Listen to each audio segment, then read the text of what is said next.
Abbiamo voluto ricordare questi 50 anni con una testimonianza della scuola friulana, della scuola italiana, di una scuola straordinaria.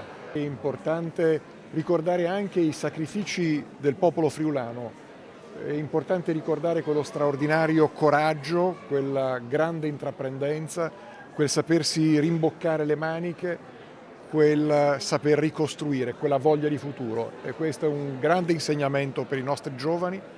La scuola italiana ricorda il 50° anniversario del terremoto del Friuli e lo fa con una mattinata densa di significati, di rappresentazioni, per tramandare la forza di un popolo nella ricostruzione. Nella piazza di Venzone l'appuntamento con il ministro Valditara è stata occasione per sublimare 4 giorni di laboratori che hanno visto studenti da tutta Italia scoprire i territori colpiti dal terremoto 5 decadi fa. Quando la terra trema qualcosa dentro si muove, anche se ero piccolo qualcosa è rimasto.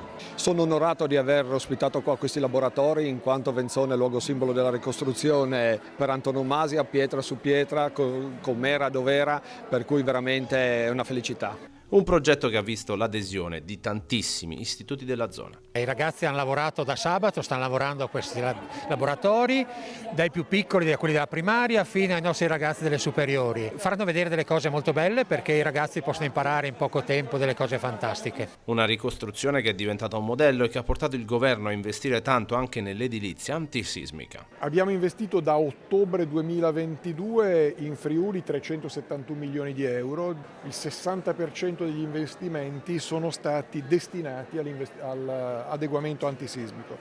È un intervento veramente notevole che garantisce la sicurezza delle nostre scuole, anche il valore della sicurezza è un valore molto importante. Per il presidente della regione Friuli Venezia Giulia, oltre all'inevitabile importanza dell'aspetto strutturale ed economico, ne resta un altro, anche più pregnante. Soprattutto valori.